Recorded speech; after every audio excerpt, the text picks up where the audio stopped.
Bismillahirrahmanirrahim. Yang saya hormati Bapak Wakil Gubernur DKI Jakarta, Bapak Insinyur Ahmad Riza Patria MBA, Kepala Badan Pembina Badan Usaha Milik Daerah Provinsi DKI Jakarta, Bapak Faisal Syafruddin, tim TGUPP Bapak Wija, para narasumber, Direktur Kerjasama Pemerintah Swasta dan Rancang Bangun Bappenas RI, Bapak Sri Bagus Guritno atau yang mewakili, Bapak Tommy Sutomo, para direksi BUMD Provinsi DKI Jakarta, para hadirin yang tidak bisa disebutkan satu persatu tanpa mengurangi rasa hormat saya. Assalamualaikum warahmatullahi wabarakatuh. Bismillah, alhamdulillah, wala haula wala quwwata illa billah. Mari pertama-tama kita panjatkan puji syukur kehadirat Allah Subhanahu wa taala. Hari ini kita masih bisa menikmati nikmat yang diberikan oleh Allah Tuhan Yang Maha Esa.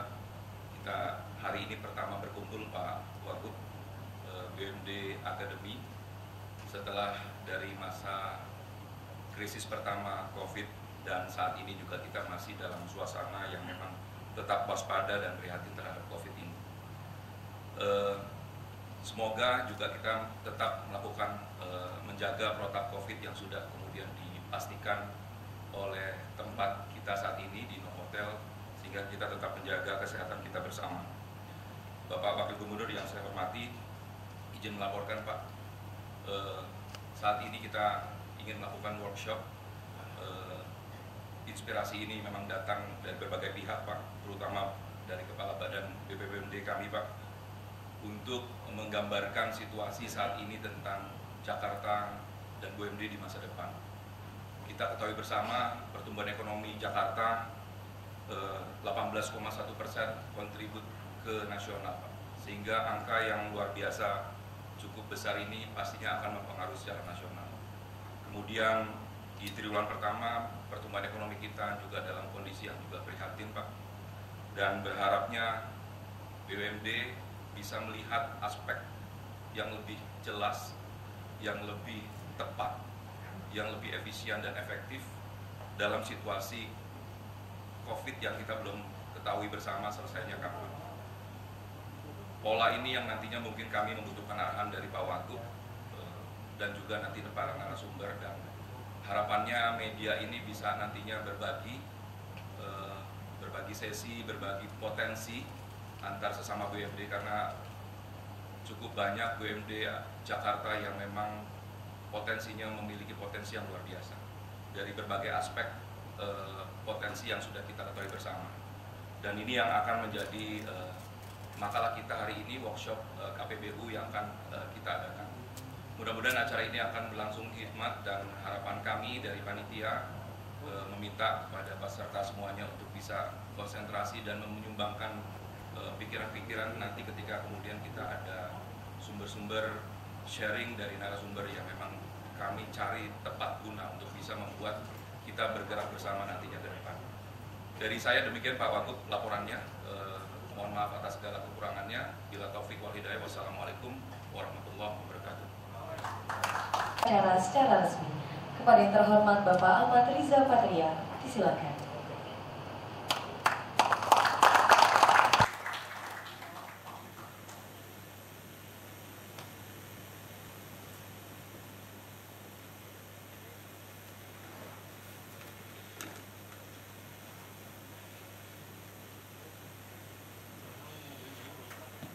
Bismillahirrahmanirrahim. Yang kami hormati Ketua BUMD Academy DKI Jakarta Bapak Arif Nasruddin, Kepala Badan Pembinaan Badan Usaha Milik Daerah Provinsi DKI Jakarta Bapak Faisal Syafruddin, hadir di sini TGUPP Bapak Wijayanto, tim kerja Pak Erik, Ibu Tata, dan lainnya, Bapak Anang, narasumber, Bapak Regi Perdana, Bapak Tommy Sutomo, Bapak Otto Ardianto, dan Bapak Aris Firman, dan para direksi BUMD Provinsi DKI Jakarta, hadirin dan undangan yang berbahagia. Assalamualaikum warahmatullahi wabarakatuh. salam sejahtera bagi kita semua. Selamat pagi, Bapak Ibu yang berbahagia. Beberapa hari yang lalu saya dihubungi untuk bisa membuka acara hari ini, acara workshop ya, workshop BUMD. Saya sampaikan sama panitia, ya, saya ini wakil, jadi wakil itu cadangan Pak, wakil itu menggantikan, jadi saya minta coba diundang Pak Gubernur. Saya sudah sampaikan juga kemarin Pak Gubernur kalau hari Senin kalau ada waktu hadir, insya Allah kata beliau nanti. Tapi kemarin saya ini Pak Gubernur ada acara lain, jadi saya hadir di sini. Jadi Bapak Ibu, saya ini wakil gubernur masuk di tengah pertahunan, di tengah tahun gitu, COVID lagi. Makanya pernah saya sampaikan, teman-teman bilang nih hari apes bener katanya, udah masuk di tengah katanya, COVID lagi. Saya bilang salah kalau bilang apes. Pertama saya bilang saya ini bersyukur karena saya wakil gubernur Pak Anies, wakil gubernur yang cerdas dan berintegritas. Bapak Ibu penting ya, berintegritas. Banyak pemimpin di Republik ini, sekolah keliling dunia, pengalaman seabrek dan lain sebagainya, cerdas, yang terbang luar biasa, tapi tidak memiliki integritas. Jadi semuanya kembali nol, bahkan minus kalau kita tidak memiliki integritas. Jadi saya sampaikan, saya bersyukur karena bisa ikut dengan Pak Anies. Jadi Pak Anies sejak terpilih, saya sejak terpilih, Pak Anies minta Pak Wagub kalau bisa ikut terus dalam rangkaian kegiatan gubernur.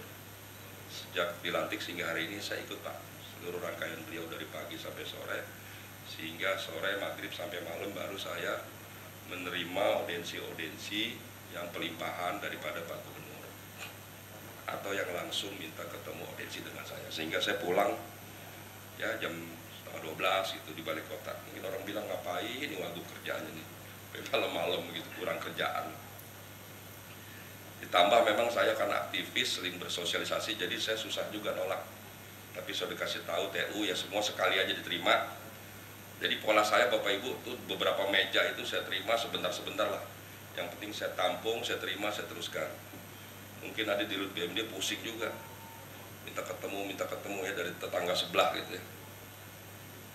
Ya saya bilang nggak apa-apa, diterima aja ya. Si A datang, Pak tolong Pak dibantu, ya saya hubungi. Tolong Pak dibantu, saya hubungi. Jadi Bapak Ibu nggak usah khawatir. Pada akhirnya nanti yang ditunjuk atau yang dipilih adalah yang berkualitas. Karena semuanya kita teruskan. Artinya apa? Kalau semuanya saya teruskan, saya sudah amanah meneruskan apa yang menjadi harapan semua pihak. Tapi karena semua diteruskan, akhirnya Bapak Ibu juga menggunakan mekanisme pasar, menggunakan mekanisme sesuai dengan prosedur. Karena yang diteruskan semua Pak, itu artinya terbuka dan transparan. Kecuali saya teruskan satu, yang lain saya nggak teruskan. Karena semua saya teruskan, nah jadi Bapak Ibu, para direksi, nggak usah khawatir. Semuanya Bapak Ibu dalam menentukan kebijakan harus sesuai dengan mekanisme prosedur dan memastikan bahwa kualitasnya baik, bermanfaat bagi kepentingan semua pihak. Yang kedua Bapak Ibu, ini kita di masa pandemi ini, tentu ini masa yang sangat sulit ya. Sehingga ketika orang bilang Ariza apes, saya bilang saya bersyukur ya. Karena dalam situasi sulit ini kita harus berpikir lebih luas, lebih bijak ya. Harus kreatif dan lain-lain ya. Kita ini di DKI sering saya sampaikan terlalu manja gitu ya. Kemarin Pak Sopyan waktu kita bilang, Pak ini kita butuh dukungan Pak untuk banjir dan sebagainya, memang kurang anggaran, kurang Pak, dari 87 tinggal 47 gitu. Jadi kata Pak Menteri, orang selalu beranggapan bahwa Jakarta ini saking kelebihannya uang, susah menentukan proyek-proyek yang baik lah, kira-kira begitu. Jadi memang persepsi selama ini di publik atau di nasional, kita ini kelebihan uang gitu. Nah, ini persepsi yang harus kita perbaiki. Nah, beberapa bulan ini kita dihadapkan masalah yang sebaliknya.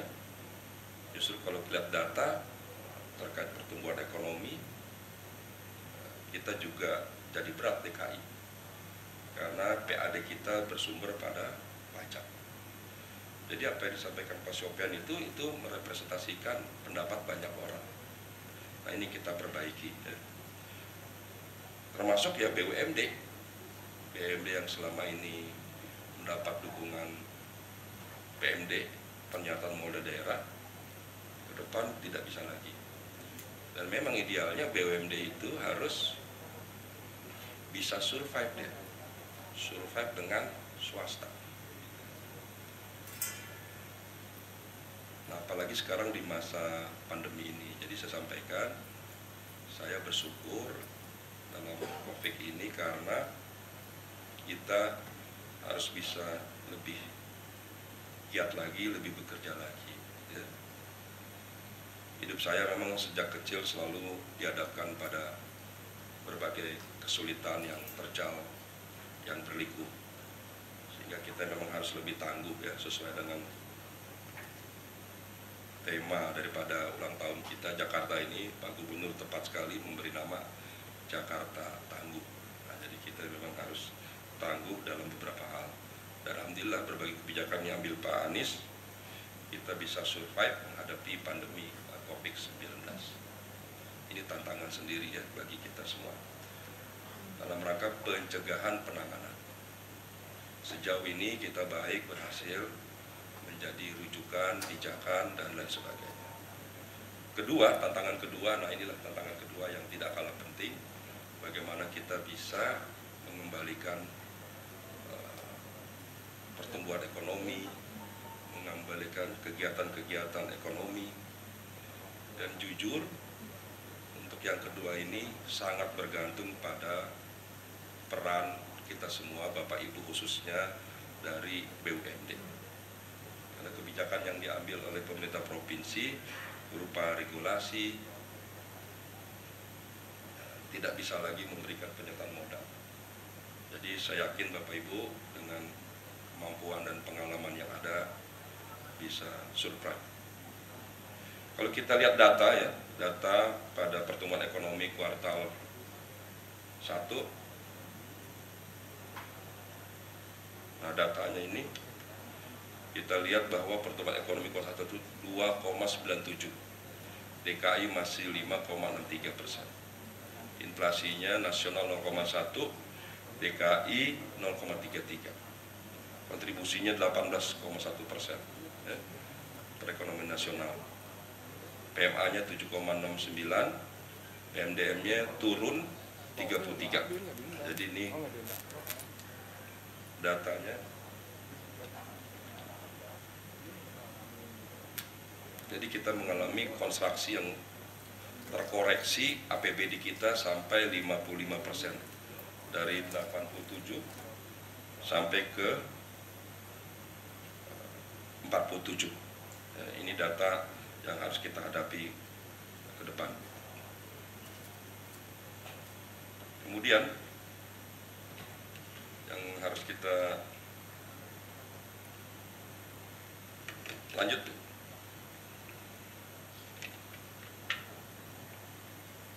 ini beberapa manfaat atau tren peluang global dan mengkombinasikan dengan inovasi KBU.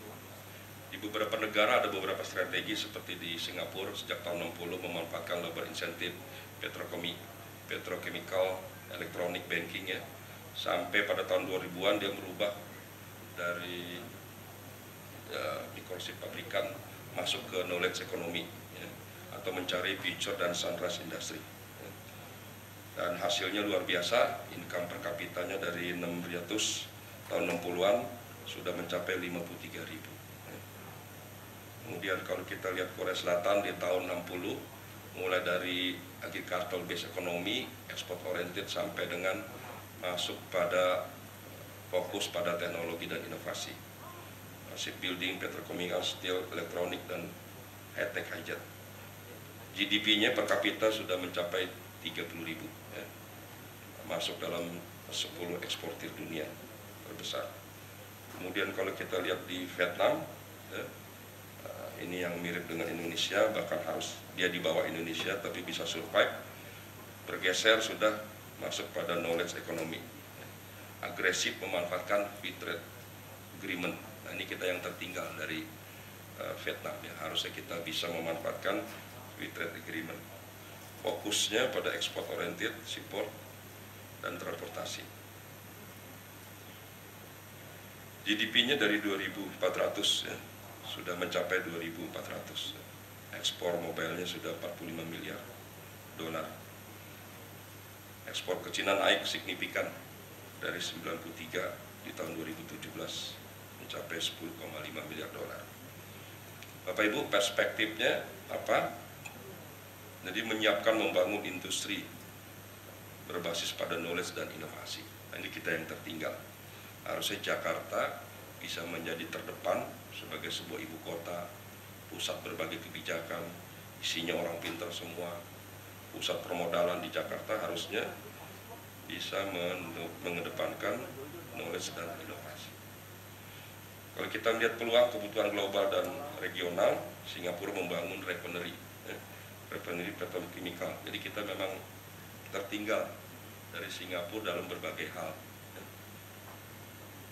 Ya nggak punya sawah, bisa ekspor bahan pangan, nggak punya tambang, tapi bisa ekspor tambang, dan sebagainya. Nggak punya minyak, tapi bisa bangun refinery dan sebagainya. Kita dari dulu membangun refinery, rasanya sejak saya SD membangun refinery sampai sekarang. Belum juga, jadi memang tantangan kita banyak sekali. Kemudian juga memanfaatkan intangible asset dan aliansi strategis. Belajar dari Singapura, kita bisa meminimalisir hutang dengan mengundang investor. Inovasi keuangan seperti KPBU, insentif pajak, kemudahan izin, dan lain-lain. Jadi Bapak Ibu harus bisa membantu kita semua untuk memastikan agar berbagai regulasi yang kita buat, ya, tidak hanya memudahkan dalam kita bekerja, tapi memastikan penciptaan lapangan kerja. Jadi kita ini memang tertinggal, ya, dari Singapura, ya. Banyak hal. Saya sendiri juga kalau ingin membangun kota nggak usah jauh-jauh lah, melihat Jepang atau Amerika dan lain sebagainya. Kita lihat tetangga sebelah aja Singapura. Banyak hal yang bisa kita tiru dan mencontoh itu tidak salah, ya. Dulu Malaysia belajar di UI, dosen-dosennya, guru-gurunya. Sekarang kita belajar ke Malaysia, ya. Jadi ini sebab mereka itu bisa disiplin, bisa konsisten, ya. Punya orientasi untuk kepentingan bangsa dan negara, bukan untuk kepentingan kelompok, apalagi kepentingan pribadi. Ini yang harus kita kedepankan dalam berbagai hal kebijakan dan bekerja. Mari kita kedepankan selalu kepentingan bangsa dan kepentingan negara. Bapak Ibu yang berbahagia,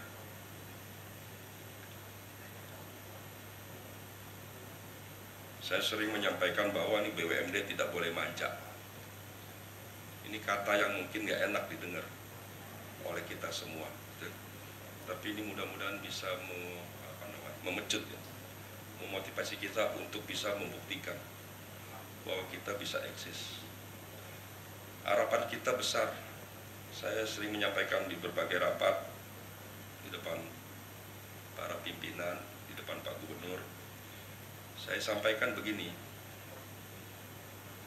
Jakarta sebagai ibu kota harus menjadi teladan, harus menjadi pilot project, harus menjadi role model, harus menjadi tempat berkembangnya inspirasi dan lain sebagainya, harus menjadi tempat motivasi dan sebagainya. Dan saya bilang momentum sekarang ini belum tentu datang. Kenapa? Karena kita punya gubernur Pak Anies. Anies ini gubernur kelas, bukan kelas nasional ya. Sudah kelas global, kelas dunia. Jadi saya selalu mendorong motivasi seluruh jajaran Pemprov agar memanfaatkan momentum ini yang belum tentu datang lagi pada periode-periode selanjutnya.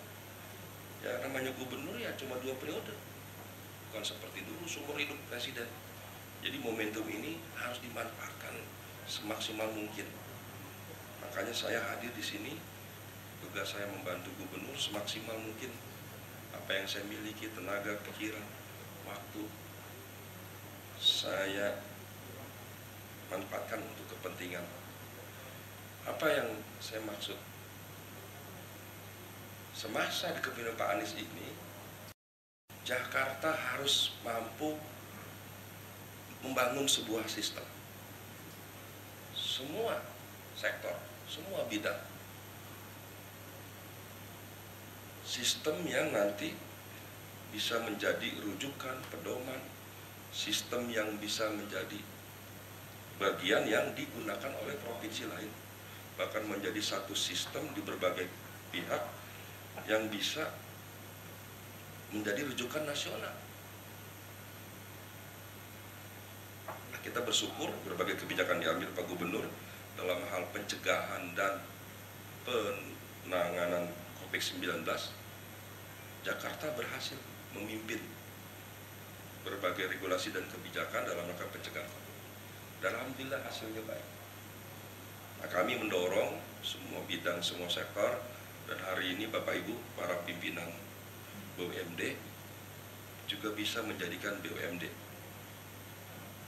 menjadi BUMD yang terbaik di Republik ini, menjadi contoh bagi BUMD-BUMD di seluruh daerah, dan juga harus bisa berkompetisi dengan BUMN, bahkan juga harus bisa berkompetisi dengan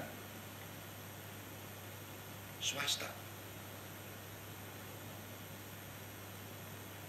Saya kemarin menyampaikan begini, dalam hal penanganan aset atau kekayaan,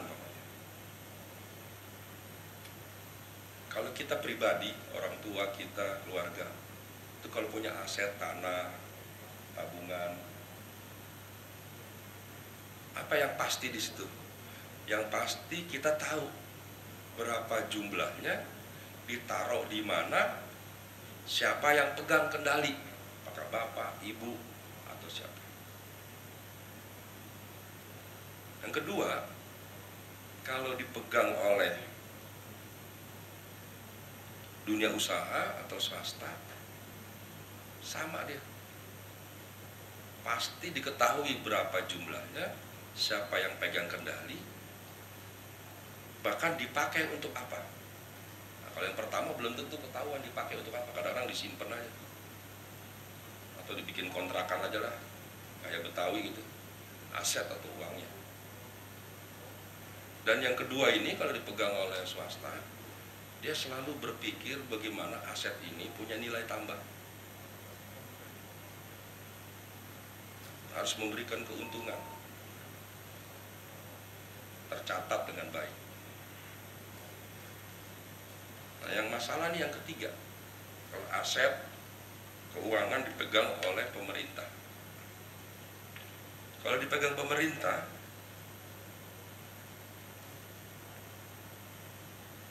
catatannya saja bisa hilang, bisa nggak jelas.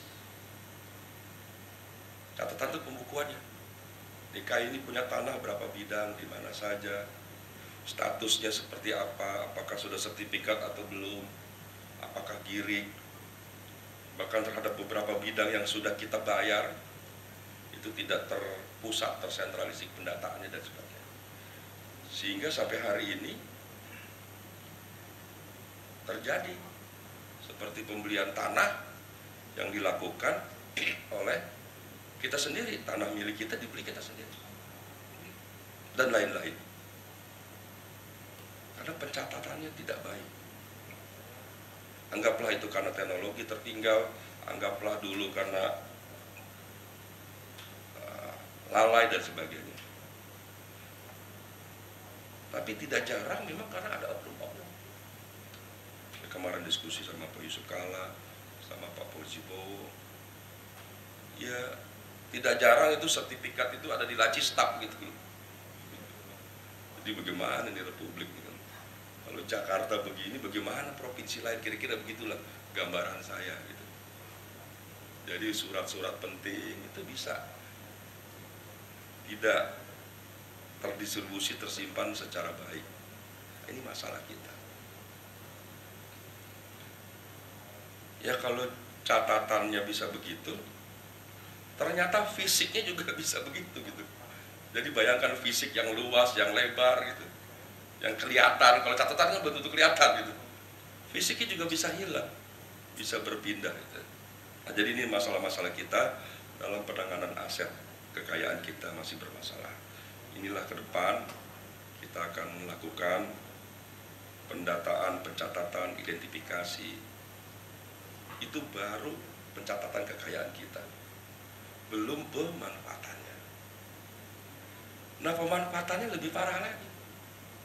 Kita yang punya tanah, kita yang bangun jadi gedung yang bagus, dipinjam, disewa oleh pihak ketiga dengan harga yang murah. Kemudian pihak ketiga bukan dimanfaatkan untuk kepentingan bisnisnya, tapi disewakan lagi. Jadi pihak ketiga seperti apa? Agent properti gitu. Kita yang punya aset murah ini terjadi di banyak aset-aset kita, banyak sekali. Ada yang hilang, ada yang tidak tercatat, ada yang sertifikat giringnya nggak jelas di mana. Tapi begitu ada yang dibangun gitu, tidak termanfaatkan dengan baik. Nah, ini yang terjadi. Jadi ini PR kita Bapak Ibu, aset kita. Dan pada kesempatan ini kami harapkan para BUMD juga mulai melakukan identifikasi, pencatatan dan sebagainya, supaya kita bisa memanfaatkan aset-aset kita ini dengan baik. Jadi ada gedung bagus sekali, dipakai sama orang, datang ke saya, Pak, kalau bisa kami mau habis diperpanjang. Saya cek, enak bener lu bisnis begini. Gedungnya bagus, disewa 5 tahun murah, dia sewakan lagi ke orang dengan berkali lipat lah keuntungan. Ini juga kita akan evaluasi ke depan. Bapak Ibu, apa yang bisa kita lihat ke depan? Mari kita perluas pasar, mencari mitra investor yang strategis, bangun bisnis berskala nasional, bahkan regional, ciptakan lapangan kerja bernilai tinggi, peluang bisnis teknologi, menarik investor, mendorong bisnis inovasi dan teknologi. Bangun ketahanan pangan, ambil peran dalam membangun ketahanan pangan dari komoditas dan sumber alam ke inovasi. Dorong inovasi berbagai sektor komoditas unggulan. Berdayakan rangkul UMKM agar kita bisa ikut maju. Ya. Berkolaborasi dengan investor dan institusi global ya, untuk membuat agar UMKM naik kelas. Saya Bapak Ibu termasuk yang concern pada UMKM. Saya pribadi meyakini bahwa kalau kita membangun fondasi yang kuat ekonomi kita, ya bangun UMKM, bangun ekonomi kecil, bangun industri rumahan dan sebagainya, berdayakan. Taiwan termasuk yang berhasil membangun home industry, yang mendorong industri-industri besar bisa berhasil, bisa survive. Nah, mudah-mudahan kita semua Bapak Ibu bisa memberdayakan UMKM. Ternyata kalau bicara kredit, yang lebih patuh ke orang susah gitu loh, daripada orang kaya. Orang kaya, orang makin besar, negosiasinya luar biasa, ujung-ujung cari keuntungan sebesar mungkin, giliran bayar susah gitu. Kalau orang kecil tuh lebih patuh, lebih disiplin. Terbukti kita krisis 98, justru kita bisa keluar dari masalah ekonomi karena ditopang oleh home industry, UMKM, ekonomi kecil. dulu konsep trickle down effect ternyata tidak berhasil. Harusnya yang kaya membantu yang miskin, yang besar membantu yang lemah, ternyata tidak berhasil. Nah, harapan kami melalui skema KPBU bisa jadi lebih baik dan menjadi salah satu alternatif. Skema pembiayaan infrastruktur dikembangkan dari konsep pembiayaan infrastruktur dan dikembangkan dari konsep public-private partnership. Ya. Dan beberapa yang bisa dimiliki diantaranya adalah kelebihannya regulated dan best practice. Makanya di forum ini nanti silakan para narasumber menyampaikan berbagai gagasan, konsep pengetahuan dan pengalamannya, pembagian peran dan tanggung jawab yang lebih jelas antar pihak. Kemudian juga proses tahapan yang bisa memenuhi standar GCG. Kemudian juga ada kepastian waktu. Ya. Jadi Bapak Ibu, tadi di awal saya sampaikan bahwa Jakarta itu DKI rupanya belum pernah melaksanakan KPBU. Nah, ini satu pengalaman. Jadi Pak Anies waktu itu tugaskan saya menyampaikan kepada Kementerian PUPR dalam rangka penanganan banjir. Di PUPR itu ada program apa itu? Program SPAM, Sistem Penyediaan Air Minum. Nah, dalam program ini dulu itu mulai dari cuma 2 triliun sekarang jadi 11,5 triliun yang menjadi beban kita Pemprov DKI. Tahun sebelumnya kita berkomitmen, jadi kalau pemerintah pusat membangun transmisi dari Jatiluhur 1 itu sampai Bekasi 1,9 hampir 2 triliun, kita punya tanggung jawab tidak kurang dari 11,5 triliun. Tahun lalu kita setujui, tapi kan hari ini kita tidak punya uang. Nah, Pak Gubernur menyampaikan ke saya supaya disampaikan ke Pak Menteri bahwa kita tidak memiliki pembiayaan sebagaimana harapan kita bersama untuk dicarikan alternatif. Pilihannya 2, silakan semuanya dibayar oleh APBN atau mencari skema baru. Alhamdulillah dalam diskusi minggu lalu dengan Pak Menteri, kita akan menjadikan proyek ini melalui KPBU. Ya, Pak Menteri setuju, Pak Gubernur setuju, mudah-mudahan kita bisa jalan. Ini juga peluang bagi kita, Bapak Ibu semua BUMD, untuk bisa terlibat dalam berbagai kegiatan. Ini beberapa hal yang perlu saya sampaikan dan saya harapkan melalui forum ini, diantaranya adalah agar Badan Pengelola BUMD selalu melakukan monitoring dan evaluasi. Pak Faisal dan kawan-kawan, kerjasama antar BUMD. Jadi mari kita bangun kerjasama yang baik. BPBUMD juga diharapkan mengimplementasikan sinergi BUMD dalam KPI. Kemudian terjalin sinergi antara BUMD, saling melengkapi, bekerja sama, menjalankan core bisnis masing-masing, konsolidasi antar peran BUMD dan siap menghadapi pasar dan situasi sesulit apapun. Jadi tantangan kita. Ya. Mudah-mudahan kita semua bisa bersinergi. Ya. Di antaranya bagi kita semua, supaya kita bisa survive dan tampil. Saya yakin dan optimis Bapak Ibu bisa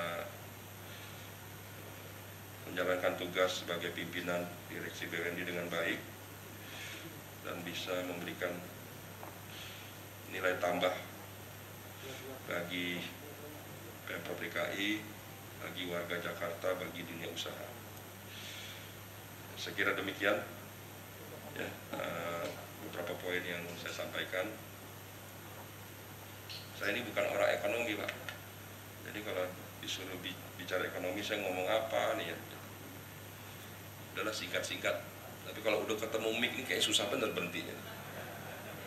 Saya ini orangnya diem, Pak, diem gitu ya, low profile gitu. Nggak ngomong kalau nggak diminta bicara. Jadi saya pacaran tuh 9 tahun. Sama istri itu yang ngomong singkat-singkat. Kalau ngapel, ya pacarannya sama mertua. Jadi kalau ngapel ya udah ngobrol sama mertua. Saya diam orangnya. Kebetulan mertua saya seneng ngobrol gitu. Seneng ngobrol, jadi ya 2 jam di rumah pacar yang ngobrolnya sama mertua Pak. Jadi aja ngobrol hampir satu arah, ya Pak gitu. Karena saya diam aja. Nah, rupanya efektif juga. Dulu bapak saya itu ternyata juga begitu. Ya ibu saya dulu ya kembang desa lah gitu, cantik lah kira-kira. Jadi banyak yang datang dari di kampung tuh, dari Bandung, dari Jogja gitu, pokoknya banyak lah gitu yang datang. Sampai tunangan bahkan ibu saya dulu tuh. Tapi yang dapat bapak saya. Bapak saya biasa aja. Cuma sekolah apa sih? Agama IAIN. Dulu yang seneng sama ibu saya hebat-hebat lah, dari ITB, dari UI itu. Macam-macam lah begitu. Insinyur, keren-keren lah kira-kira gitu. Ya kalah sama IAIN Pak. Jadi bapak saya itu rupanya ya sudah, mertuanya kakek saya itu senang diskusi. Jadi ya sama saya gitu, diskusinya sama mertua jadi Pak. Nah, ternyata efektif. Nah, itu juga bapak ibu itu bagian dari mencari peluang. Nah, jadi mencari peluang itu harus dengan berbagai cara. Jadi tidak boleh fokus pada satu dua, harus out of the box. Nah, kira-kira begitulah. Baiklah Bapak Ibu, dengan mengucap Bismillahirrahmanirrahim, pada hari ini Rabu tanggal 8 Juli tahun 2020, workshop kerjasama pemerintah dengan badan usaha yang diselenggarakan oleh BUMD Akademi DKI Jakarta, dengan ini secara resmi saya buka. Bismillahirrahmanirrahim. Demikian, terima kasih kerjasamanya buat semua. Insya Allah kita bisa mencapai kesuksesan. Sukses kita yang pertama mudah-mudahan terus tadi dalam rangka pencegahan dan penanganan COVID. Nah, sukses yang kedua ini di bawah pimpinan Pak Anies Rashid Baswedan, kita harus bisa sukses dalam rangka meningkatkan pertumbuhan ekonomi, menciptakan lapangan pekerja, dan lain sebagainya. Demikian, mohon maaf. Wassalamualaikum warahmatullahi wabarakatuh.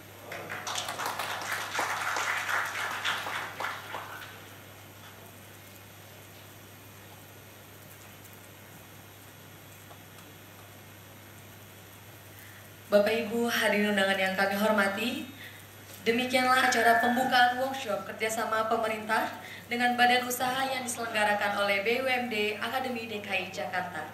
Dan selanjutnya kami persilakan kepada Bapak Ibu untuk dapat menikmati coffee break terlebih dahulu.